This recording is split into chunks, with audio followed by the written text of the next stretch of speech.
कोई पैगाम, दुनिया है अजब चीज, कभी सबह कभी शाम। दुनिया है अजब चीज, कभी सबह कभी शाम। मेरा सबह गलत, शाम गलत, सब ही गलत है। अल्लाह की रहमत की सिवा कुछ भी नहीं है। बलगल उला बिकमालिही, कशफत दुजा बिजमालिही, हसनत जमीउ खिसालिही, सल्लु अलैहि व आलिही।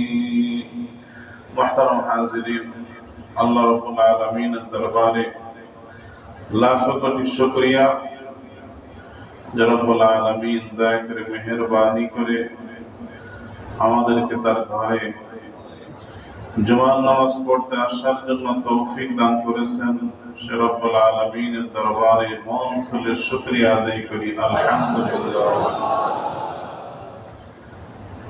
এই সমস্ত মসজিদগুলোর মূল হলো বাইতুল্লাহ শরীফ। বাইতুল্লাহ শরীফ হলো সমস্ত মসজিদগুলোর মূল সর্বশ্রেষ্ঠ মসজিদ। হজের মৌসুম এসে গেছে, আপনারা জানেন সারা পৃথিবীর থেকে বাইতুল্লাহ শরীফের দিকে ফ্লাইটের যাত্রা শুরু হয়ে গেছে। হজের ফ্লাইট আমাদের বাংলাদেশেও উদ্বোধন হয়েছে কি হয় নাই? অনেকেই আলহামদুলিল্লাহ আমাদের মহল্লা থেকে অলরেডি অনেক মানুষ হজের দিকে রওনা হয়ে গেছে, বাইতুল্লাহ শরীফের জিয়ারতে রওনা হয়ে গেছে। তারা অলরেডি বাইতুল্লাহ শরীফের তওয়াফে আছে। এজন্য বাইতুল্লাহ যেহেতু আমাদের প্রাণ কেন্দ্র, সমস্ত মুসলমানের কেবলা, বাইতুল্লাহ শরীফে যাওয়ার গুরুত্বপূর্ণ সিজন চলছে। এজন্য বাইতুল্লাহ শরীফের একটু পরিচয় আমাদের সামনে প্রতি বছর ঘুরে ঘুরে আসে। বাইতুল্লাহর ইতিহাস, ফজিলত, বৈশিষ্ট্য একজন মুমিনের অবশ্যই জানা থাকতে হয়। কোরআন মাজিদের ভিতর আল্লাহ তাআলা এই ঘরকে বেশ কয়েকটা নামে অভিহিত করেছেন, নামকরণ করেছেন। যেমন এক আয়াতের ভিতরে আল্লাহ তাআলা এই ঘরকে কাবা বলে সম্বোধন করেছেন, জাআলাল্লাহুল কাবাতাল বাইতাল হারাম। এই ঘরের একটা নাম দিয়েছেন কাবা। কাবা মানে উঁচু ভূমি, উঁচু ভূমি। বাইতুল্লাহ শরীফের জায়গাটা যেহেতু অন্য সমতল ভূমির তুলনায় উঁচু ছিল, এই জন্য তাকে কাবা বলা হয়েছে। আর বাইতুল্লাহ শরীফের মূল ভিত হলো 7 জমিনের নিচে। আর বাইতুল্লাহ শরীফের দেখতে যদি আমরা ছোট ঘর দেখি, এর উচ্চতা হলো আসলে আসমান পর্যন্ত। এর অর্থ হলো যে আপনি যত উপরেই চলে যান, সেখানে তো ঘরটা নাই, কিন্তু সেখানেও কাবা কেবলা আছে না নাই? আছে।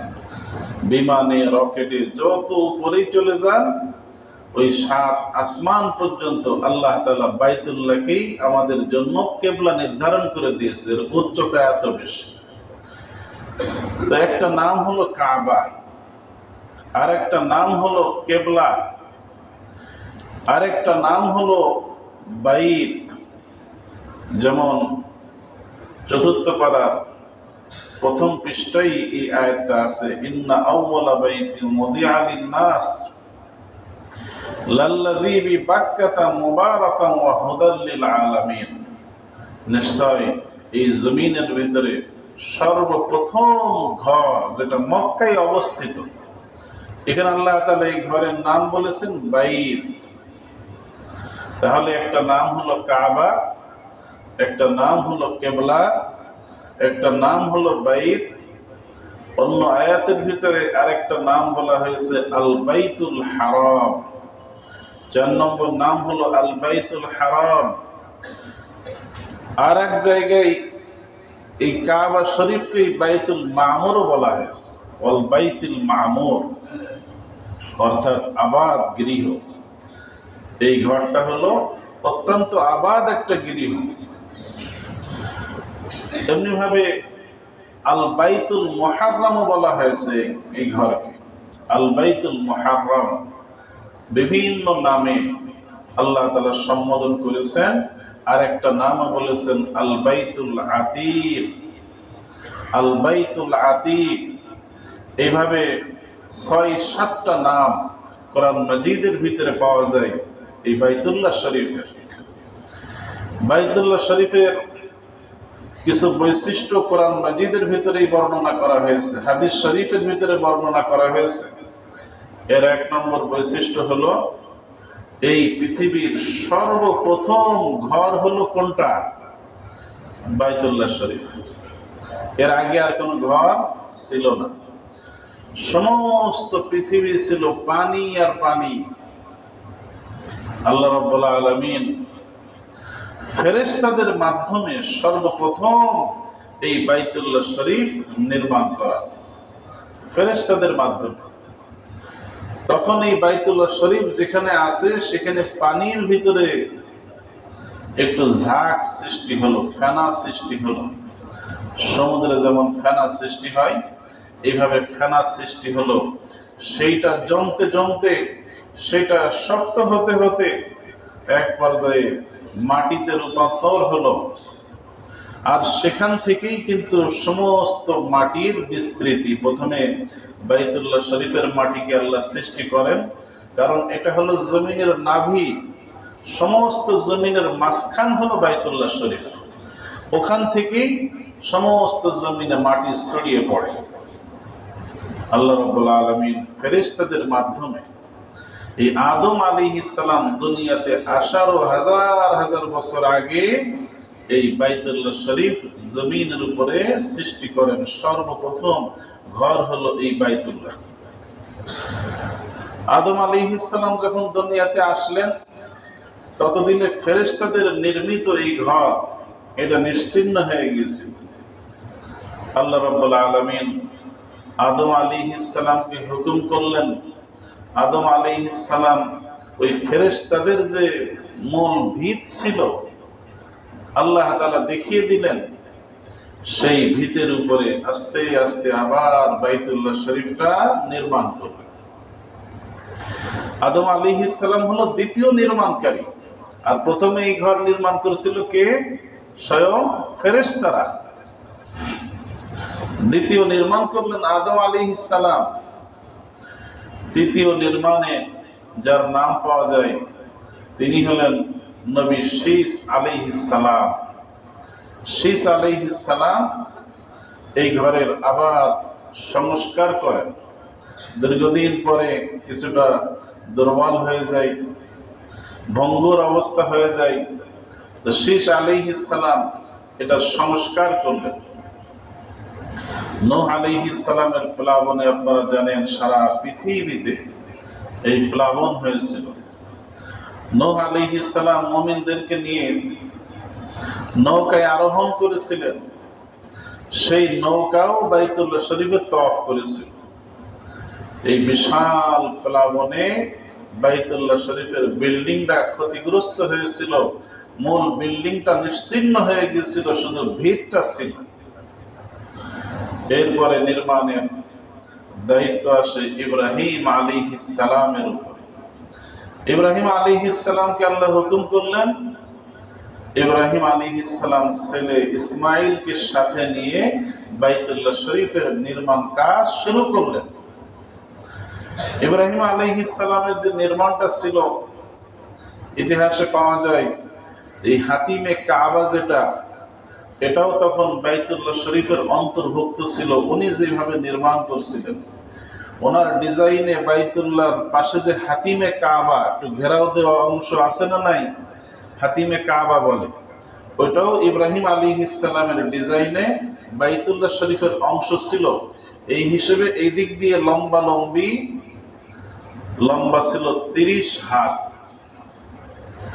উনি নির্মাণ করেছিলেন 30 হাত লম্বা, আর চওড়া এই যে একদিকে হাজরে আসওয়াদ, অন্যদিকে রুকনে ইয়ামানি, এই চওড়া সাইডটা ছিল 22 হাত। আর উনি যখন নির্মাণ করেছিলেন তখন উচ্চতা অনেক কম ছিল, মাত্র 9 হাত উচ্চতা ছিল। এবং বাইতুল্লাহ শরীফের যে দরজাটা আপনারা এখন বেশ উঁচু দেখেন, ইব্রাহিম আলাইহিস সালামের নির্মাণে এই দরজার এত উচ্চতা ছিল না, দরজা ছিল মাটির সাথে লাগোয়া। ঘরই তো হলো 9 হাত, দরজা আর উচ্চতায় কোথায় দেবেন?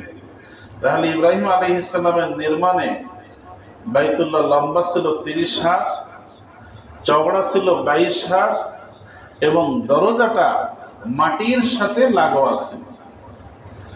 ইব্রাহিম আলাইহিস সালাম এর নির্মাণের একটা তথ্য এটাও পাওয়া যায় যে ওনার নির্মাণে ছাদ ছিল না, বাইতুল্লাহ শরীফ উপর দিক দিয়ে খোলা ছিল। এরপরে দীর্ঘদিন অতিবাহিত হয়ে যায়। বাইতুল্লাহ শরীফের পরবর্তীতে আরেকটা সংস্কার করে আমালিকা সম্প্রদায়। এই আমালিকা সম্প্রদায় হলো পঞ্চম নির্মাণকারী। এরপরে দীর্ঘদিন সময় চলে যায়, ষষ্ঠ নির্মাণকারী হলো কবিলায় জুরহুম তথা জুরহুম গোত্র, যেই গোত্রে ইসমাইল আলাইহিস সালাম বিবাহ করেছিলেন, ইসমাইল আলাইহিস সালামের শ্বশুর গোত্র। এই জুরহুম গোত্র ষষ্ঠ নির্মাণকারী। সপ্তমে আসে যার নাম আমাদের নবী মুহাম্মদ রাসূলুল্লাহ সাল্লাল্লাহু আলাইহি ওয়াসাল্লামের পূর্ব বংশের একজন বড় নেতৃস্থানীয় মানুষ ছিলেন, যার নাম ছিল কুসাই ইবনে কিলাব। এই কুসাই ইবনে কিলাব সপ্তমবার এই বাইতুল্লাহ শরীফ নির্মাণ করেন। ওনার হাতে এটা পুনর্নির্মাণ হয় এবং উনি বাড়তি যে কাজটা করেন, বাইতুল্লাহ শরীফের ছাদ খোলা ছিল, উনি ছাদটাকে বাড়িয়ে দেন, কাঠ দিয়ে ছাদ নির্মাণ করেন।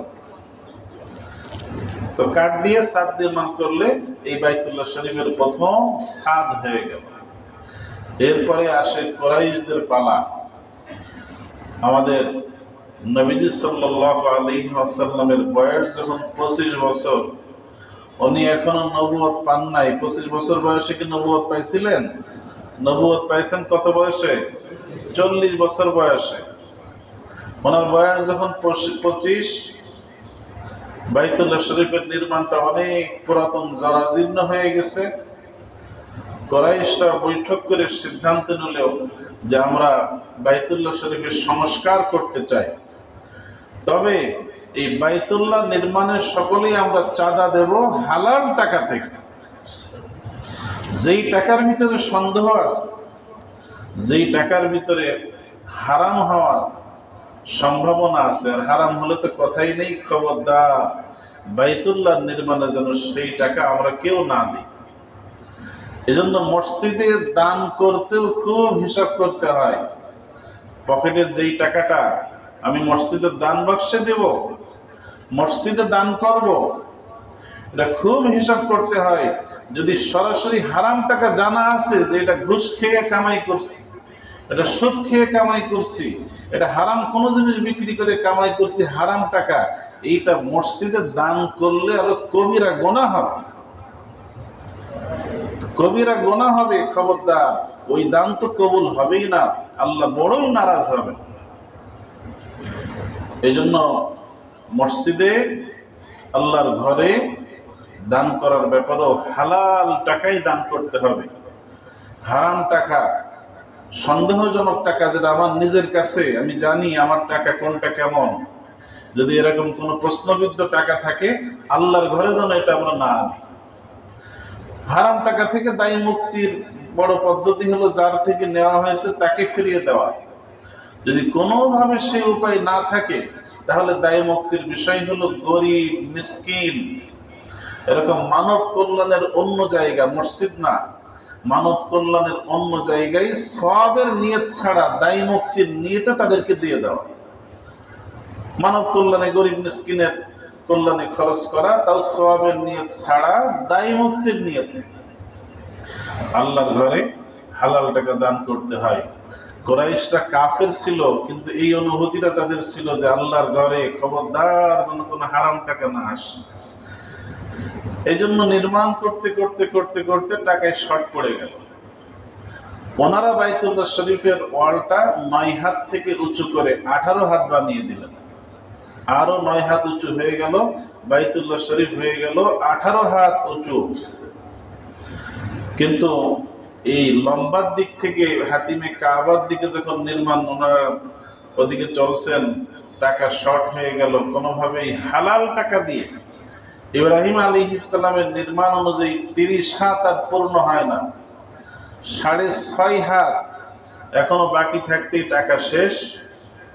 তখন ওনারা সিদ্ধান্ত নিল, টাকা যেহেতু শেষ হয়ে গেছে, আমরা 22.5 হাত লম্বা করব, কিন্তু হারাম টাকা এর ভিতরে আমরা মিক্স করব।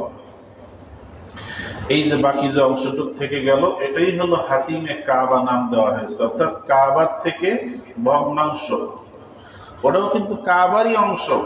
কাবার ভিতরে নামাজ পড়লে যে সওয়াব, কাবার ভিতরে নামাজ পড়লে যেই বরকত, হাতিমে কাবার ভিতরে নামাজ পড়লো আল্লাহ সেই বরকত দান করবেন। সুবহানাল্লাহ। তো আমাদের জন্য একটা ওসিলা হয়েছে। এটা না থাকলে তো আর কাবার ভিতরে ঢোকা এটা জনসাধারণের জন্য সম্ভবই না। বাইতুল্লাহর ভিতরে ঢুকে নামাজ পড়ার, আল্লাহর কাছে দোয়া করার একটা বাহানা হয়েছে। এই হাতিমে কাবার ভিতরে ঢোকা মানেই কিসের ভিতরে ঢোকা? বাইতুল্লাহ শরীফের ভিতরেই প্রবেশ করা।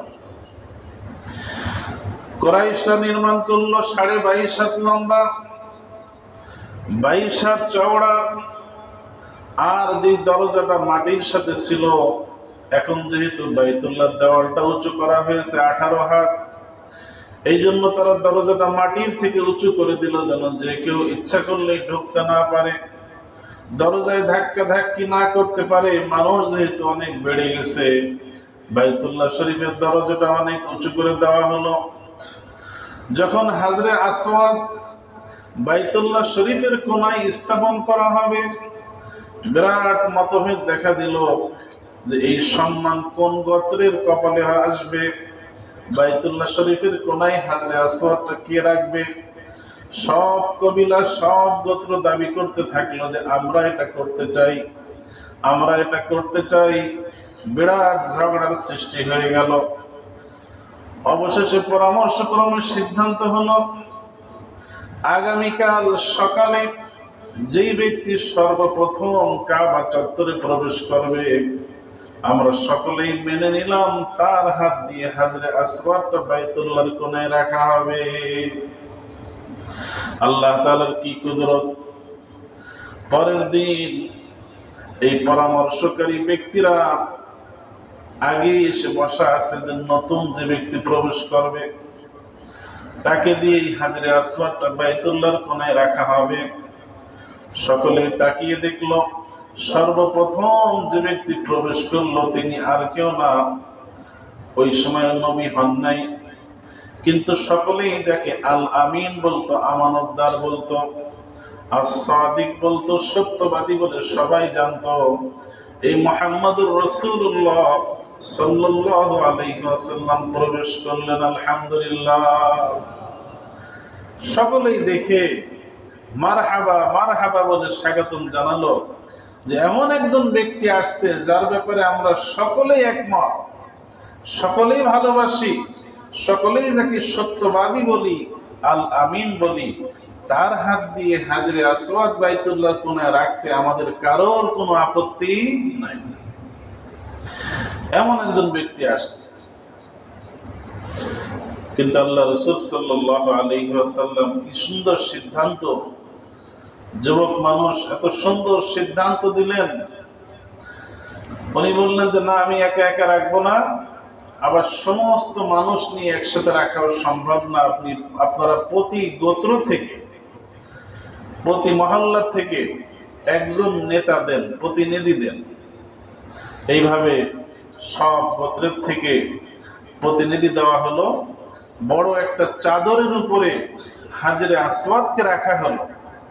আল্লাহ রাসূল নিজে চাদরের এক কোণা ধরলেন, অন্যরাও চাদরের কোণাগুলো ধরলো এবং সকলে মিলে একসাথে হাজরে আসওয়াদ বাইতুল্লাহর কোণায় রাখলেন। সকলেই খুশি হয়ে গেল। সুবহানাল্লাহ। কত সুন্দর ফয়সালা দিয়ে দিলেন। তো এই কুরাইশ গোত্র বাইতুল্লাহ শরীফ নির্মাণ করলো, বাইতুল্লাহ উঁচু হয়ে গেল 18 হাত। এরপরে আরো 2 বার নির্মাণ করা হয়েছে। নবী করিম সাল্লাল্লাহু আলাইহি ওয়াসাল্লাম এই মক্কা বিজয়ের দিন আয়েশা রাদিয়াল্লাহু আনহাকে লক্ষ্য করে আফসোস করে বলেছিলেন যে কুরাইশরা যখন নির্মাণ করছিল টাকার অভাবে হাতিমে কাবাটা বাইতুল্লাহ শরীফের ভিতরে অন্তর্ভুক্ত করতে পারে নাই, যেটা ইব্রাহিম আলাইহিস সালামের ডিজাইনে ছিল। মক্কার লোকেরা ভুল বুঝবে যে আমি হয়তো বাইতুল্লাহর ভিতরে পরিবর্তন করে ফেলছি। এই ভুল বোঝার সম্ভাবনা না থাকলে আমি ইব্রাহিম আলাইহিস সালামের ডিজাইন মোতাবেক কাবাকে আবার নির্মাণ করে দিতাম, হাতিমে কাবাকে কাবার অংশ করে দিতাম। এটা আল্লাহ রাসূল হযরত আয়েশা রাদিয়াল্লাহু আনহাকে বলেছিলেন। পরবর্তীতে আয়েশা রাদিয়াল্লাহু আনহার ভাতিজা হযরত আবু বকর সিদ্দিক রাদিয়াল্লাহু আনহুর নাতি আব্দুল্লাহ ইবনে জুবায়ের যখন মক্কার গভর্নর হলেন, তখন আল্লাহ রাসূল সাল্লাল্লাহু আলাইহি ওয়াসাল্লাম আর দুনিয়াতে নাই। উনি ওনার ফুফু হযরত আয়েশা থেকে এই কথা শুনছিলেন যে আল্লাহ রাসূলের বাসনা ছিল যে মানুষ যখন বুঝমান হবে এই বাইতুল্লাহ শরীফের হাতিমে কাবাটা আমি বাইতুল্লাহর অংশ করে দেব। ওনার যখন ক্ষমতা আসলো, উনি কি করলেন, বাইতুল্লাহকে ভেঙ্গে ইব্রাহিম আলাইহিস সালামের ডিজাইন অনুযায়ী হাতিমে কাবাকে কাবার অন্তর্ভুক্ত করে ফেললেন, আর বাইতুল্লাহকে আরো উঁচু করে 27 হাত উঁচু করে দিলেন। 27 হাত উঁচু করে দিলেন এবং হাতিমে কাবা রাখলেন না। এই অবস্থায় থাকলো কয়েক বছর, কিন্তু ওনার একটা বিরোধী রাজনৈতিক শক্তি ছিল, যার নেতা ছিল হাজ্জাজ বিন ইউসুফ। এই হাজ্জাজ বিন ইউসুফের সাথে ওনার লড়াই হতো। 2 জন প্রতিপক্ষ ছিল। হাজ্জাজ বিন ইউসুফ মক্কার উপরে হামলা করে আব্দুল্লাহ ইবনে জুবায়ের রাদিয়াল্লাহু আনহু ওনাকে শহীদ করে ফেললেন এবং ওনার নির্মাণ করা বাইতুল্লাহ থাকবে এটা হাজ্জাজ বিন ইউসুফের সহ্য হলো না। আবার সেটা ভেঙ্গে 27 হাতকে করলেন 18 হাত, আর হাতিমে কাবাকে আবার বের করে ফেললেন, যেটা এখন এই অবস্থায় আছে। পরবর্তীতে আপনারা জানেন একজন বড় ন্যায়পরায়ণ শাসক আসছিল, যার নাম হলো ওমর ইবনে আব্দুল আজিজ, যার শাসনামল সম্পর্কে বলা হয় যে বাঘ এবং ছাগল এক ঘাটে পানি খাইত। ইনসাফের বরকতে উনি আবার চাইছিলেন যে হাজ্জাজ বিন ইউসুফের ডিজাইন ভেঙ্গে আবার হাতিমে কাবাকে ভিতরে ঢুকে আব্দুল্লাহ ইবনে জুবায়ের রাদিয়াল্লাহু আনহুর ডিজাইনকে ফিরিয়ে আনবেন। তখন ইমাম মালিক রহমতুল্লাহ আলাইহি, যিনি মদিনায় থাকতেন, যিনি 4 মাযহাবের এক মাযহাবের ইমাম এবং সারা বিশ্বে ওনার হাদিসের ছাত্র ছিল, উনি আলেমদেরকে ডেকে পরামর্শ করে বললেন, এইভাবে যে শাসক হবে সেই বাইতুল্লাহর উপর হাত দিবে, তার ডিজাইন মোতাবেক হবে, এটা আর হতে দেওয়া হবে না। বাস যেভাবে আছে এর উপরেই সংস্কার করতে হবে, ডিজাইন আর চেঞ্জ করা যাবে না। সমস্ত আলেম এই কথা মেনে নিল যেন বাইতুল্লাহ শরীফ শাসকদের হাতের খেলার পুতুল না হয়ে যায়। ওই সেই ডিজাইনই এখনো আছে এবং ওলামা ইকরামের ঐক্যমত অনুযায়ী কিয়ামত পর্যন্ত এইভাবেই থাকার কথা। যে হাতিমে কাবা, কাবার থেকে বাহিরে আছে, দরজাটাও উপরে আছে। ইব্রাহিম আলাইহিস সালামের ডিজাইনে দরজা নিচে ছিল। পরবর্তীতে এই মানুষের প্রয়োজনে যেন মানুষ বেশি ঢুকতে না পারে, দরজা ধাক্কাতে না পারে, বেশি সমস্যা না হয়, এই জন্য উপরে করে দেওয়া হয়েছে। এটা হলো বাইতুল্লাহ শরীফের নির্মাণের সংক্ষিপ্ত কিছু ইতিহাস। ইব্রাহিম আলাইহিস সালাম বাইতুল্লাহ শরীফ যখন নির্মাণ করছিলেন, আল্লাহ রাব্বুল আলামিন বললেন বাইতুল্লাহ নির্মাণ হয়েছে, পাশেই একটা পাহাড় আছে, পাহাড়টার নাম হলো জাবালে আবু কুবাইস। আবু কুবাইস পাহাড়, হে ইব্রাহিম তুমি সেখানে যাও, যে ঘোষণা দাও যে আল্লাহ তাআলা তোমাদের জন্য একটা ঘর নির্মাণ করছেন এবং সামর্থ্যবানদের জন্য সেই ঘরের হজকে ফরজ করেছেন। তোমরা আসো এই ঘরে হজের জন্য আসো। وأذن في الناس بالحج يأتوك رجالا وعلى كل ضامر يأتين من كل فج عميق। ইব্রাহিম আলাইহিস সালাম আল্লাহ রাব্বুল আলামিনের নিকটে আবেদন করলেন, ইয়া আল্লাহ, আমি বাইতুল্লাহ শরীফ নির্মাণ করলাম, এখন আপনি হুকুম করলেন আবু কুবাইস পাহাড়ে গিয়ে যেন সমস্ত মানুষকে লক্ষ্য করে আমি ডাক দিই যে আল্লাহ তাআলা তোমাদের জন্য ঘর নির্মাণ করেছেন, সামর্থ্যবানদের জন্য হজ ফরজ করেছেন, তোমরা হজের জন্য আসো। আশপাশের কিছু লোক হয়তো আমার আওয়াজ শুনতে পাবে, সারা পৃথিবীর লোক তো শুনতে পাবে না। আল্লাহ রাব্বুল আলামিন বললেন, ইব্রাহিম, তোমার দায়িত্ব হলো আওয়াজ দেওয়া, আর সকলের কানে পৌঁছে দেওয়ার দায়িত্ব হলো আমার। সুবহানাল্লাহ। আল্লাহ সকলের কানে পৌঁছাতে পারেন কি পারেন না?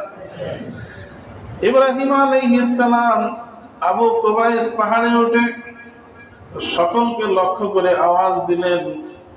ওই সময় জমিনের উপরে যত মানুষ ছিল আল্লাহ সকলের কানে ইব্রাহিম আলাইহিস সালামের আওয়াজটা পৌঁছে দিলেন। যাদের কপালে হজ আছে সকলের জবান দিয়ে বের হয়ে গেল লাব্বাইক আল্লাহুম্মা লাব্বাইক, অর্থাৎ আল্লাহ আপনার ডাকে আমরা সাড়া দিলাম। শুধু ওই সময়ের জমিনের মানুষ যারা আছে তারাই শুনতে পেয়েছিল তাই না, বরং রূহের জগতে আমরা যারা ছিলাম, এখনো কিয়ামত পর্যন্ত যত মানুষ দুনিয়াতে আসে না সব তারা আছে কোথায়? রূহের জগতে। সকলের কানে ইব্রাহিম আলাইহিস সালামের আওয়াজ আল্লাহ পৌঁছে দিয়েছিলেন, সকলে শুনতে পেয়েছিল। এবং যাদের কপালে আল্লাহ তাআলা বাইতুল্লাহ জিয়ারত নসিব করেছেন তারাই এই সময় বলেছিল লাব্বাইক আল্লাহুম্মা লাব্বাইক। যারা যতবার বলেছিল আল্লাহ তাআলা তাদেরকে ততবার যাওয়ার তৌফিক দান করে দিবেন। লাব্বাইক আল্লাহুম্মা লাব্বাইক বলতে বলতে এই যে মানুষ মক্কার দিকে রওনা হয়ে গেছে, মদিনার দিকে রওনা হয়ে গেছে, এই লাব্বাইকটা আল্লাহ তাআলার বড় পছন্দনীয়। এই জন্য ইহরাম বাঁধা অবস্থায় যখন আমরা হজের দিকে রওনা হই, হজের দিনগুলো চলতে থাকে, যখন ইহরাম বেঁধে উমরার জন্য আমরা রওনা হই, ওই সময় অন্যান্য জিকির থেকে এই লাব্বাইক আল্লাহুম্মা লাব্বাইকের দাম অনেক বেশি। ওই সময় এটা বলা আল্লাহ তাআলার নিকটে বড় পছন্দনীয় বিষয়। এই মক্কা মদিনা জিয়ারত এটা আল্লাহ তাআলার বড়ই রহমত, বড়ই সৌভাগ্যের ব্যাপার। তো বলতেছিলাম বাইতুল্লাহ শরীফের কিছু বৈশিষ্ট্যের কথা। এক নম্বর হলো বাইতুল্লাহ শরীফের নির্মাণ সম্পর্কে কিছু কথা বলা হলো। দুই নম্বর হলো বাইতুল্লাহ শরীফকে আল্লাহ তাআলা সমস্ত বিশ্বের কেবলা বানিয়েছেন। শুধু কি বাংলাদেশের কেবলা? ভারতের মুসলমান, পাকিস্তানের মুসলমান, আমেরিকার মুসলমান, এরকম পূর্ব পশ্চিম উত্তর দক্ষিণ সমস্ত মুসলমানের কেবলা হলো বাইতুল্লাহ শরীফ। ইচ্ছাকৃত যদি কেবলার দিকে মুখ না করে কেউ অন্য দিকে মুখ করে তাহলে তার নামাজ কি হবে? নামাজের একটা ফরজ হলো কেবলার দিকে মুখ করা। ইচ্ছাকৃত এই জন্য বলছি, যখন মানুষ কোনো এমন অসুস্থ হয়ে যায় যে আর ঘোরানোর কোনো উপায় থাকে না, তখনকার কথা আলাদা। ঘোরাই দেওয়ারও কোনো লোক নাই, তখনকার হিসাব আলাদা। কিন্তু যতক্ষণ পর্যন্ত আপনার সামর্থ্য আছে, ঘুরিয়ে দেওয়ার লোক আছে, জানার মতন কোনো লোক আছে, কেবলার দিকে মুখ ফেরাতেই হবে। এমন জায়গায় আপনি গেছেন যে বন জঙ্গল অথবা সমুদ্রের সফরে, যেখানে এমন কোনো মানুষ বেশি নাই, আপনারা যারা আছেন কেউ এই জায়গার কেবলা কোন দিকে ভালো জানা নাই, তো আজকাল যেহেতু যন্ত্র আছে, এই কম্পাস দিয়ে আপনাকে দিক নির্ধারণ করে নিতে হবে। যারা ওইটা পারবে না বা এরকম কোনো যন্ত্র নাই, দেশের ভিতরেও অনেক সময় এমন জায়গায় আছে গিয়ে কেবলা খুঁজে পাওয়া যায় না, রাস্তায় মানুষও নাই, তখন শরীয়ত নিয়ম দিয়েছে তাহারি করতে হবে। তাহারির অর্থ হলো যে কয়জনই আছেন ভালো করে চিন্তা ভাবনা করা, সূর্যের দিকে তাকানো, রাত হলে চন্দ্রের দিকে দেখা, এরকম সূর্য, চন্দ্র, তারকা যত কিছু আলামত আছে, এই আলামত দেখেও অনেক সময় পশ্চিম কেবলা নির্ধারণ করা যায় কি যায় না? আলামত দিকে নির্ধারণ করে নামাজ পড়তে হবে। মাসআলাটা ভালো করে জেনে নিন। এইভাবে তাহাররি করে, গবেষণা করে আপনি একদিকে ফিরে নামাজ পড়লেন, কিন্তু আসলে ওটা কেবলা হয় নাই। নামাজ পড়ার পরে কিছু লোক পাইলেন, তাদের কাছে জিজ্ঞাসা করলেন, ভাই অনেকক্ষণ লোকজন না পেয়ে আমরা চিন্তা ভাবনা করে বুঝে শুনে এই দিক কেবলা মনে করছি, নামাজ পড়ছি, এখন আপনারে পাইলাম, তা আসলে কি নামাজটা আমরা কেবলার দিকে পড়তে পারছি? সে বলল, না, ভুল পড়ছেন, এদিকে তো কেবলা না। এ এখন বলল আপনার নামাজ হয়ে গেছে। কারণ যখন কেউ জানানোর মতন ছিল না, আপনার তখন শরীয়তের মাসলাই ছিল তাহাররি করে কেবলা নির্ধারণ করা, গবেষণা করে। আচ্ছা, এর বিপরীতে আর এক ব্যক্তি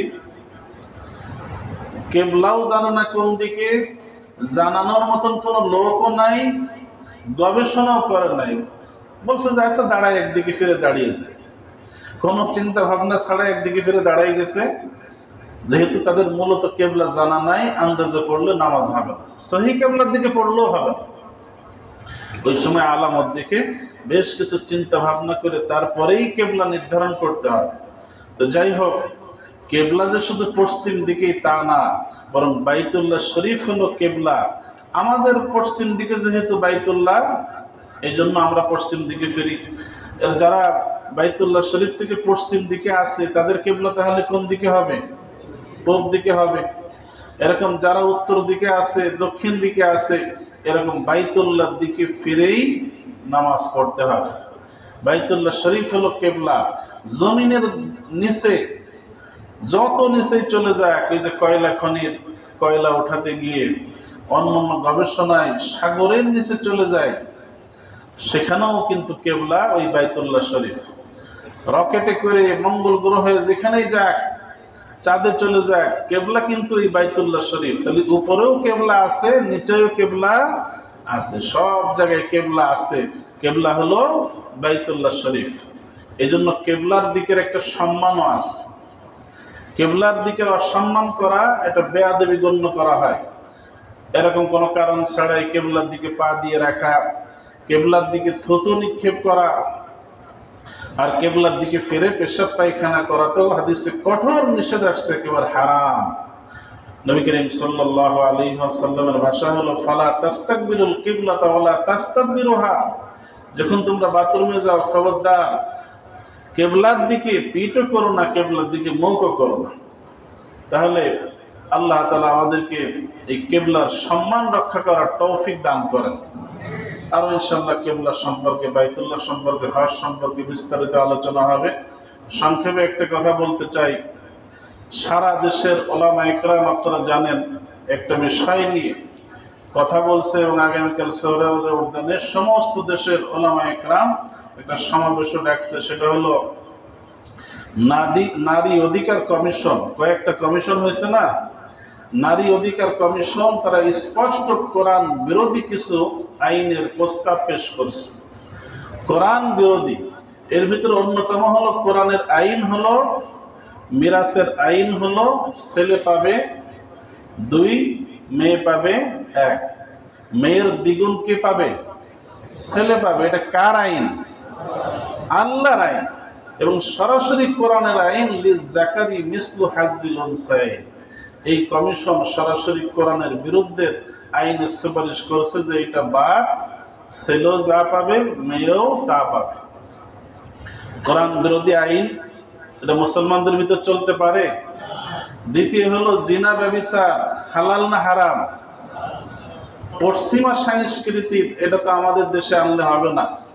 তারা সুপারিশ পেশ করছে যে পতিতাবৃত্তি, জিনা ব্যভিচার, এইটাকে একেবারে শ্রমের মর্যাদা দিয়ে দিতে হবে বলে, নাউজুবিল্লাহ। জিনা ব্যভিচারকে ব্যাপকভাবে প্রচার প্রসারের সেই পশ্চিমা কালচার, যাদের পরিবার নীতি একেবারে ধ্বংস হয়ে গেছে, সেই আমেরিকা, ব্রিটেন, সেই পশ্চিমাদের পরিবার নীতি তো মুসলমানদের ধার করার দরকার নাই। মুসলমানদের পরিবারে এই কোরআনের আইন অনুযায়ী চলার কারণে শান্তি আছে না নাই? সুতরাং এই কোরআনের আইন কোনোভাবেই পরিবর্তন করা যাবে না, এটা মুসলমানরা কোনোভাবেই মেনে নেবে না। এই সুপারিশ অবশ্যই বাতিল করতে হবে। তাই জন্য কোরআনের আইন এটা বুঝতেও হবে, এবং আমরা এই যে সমস্ত কোরআন বিরোধী সুপারিশ করা হয়েছে দাবি করলাম যে এইগুলোকে অবশ্যই বাতিল করতে হবে। এই বাংলার জমিনে কোরআন বিরোধী আইন পাশ করা যাবে না। আল্লাহ তাআলা আমাদের সকলকে খাঁটি মুসলমান হওয়ার তৌফিক দান করেন, আমিন। ওয়া আখিরু দাওয়ানা আনিল হামদুলিল্লাহি রাব্বিল আলামিন।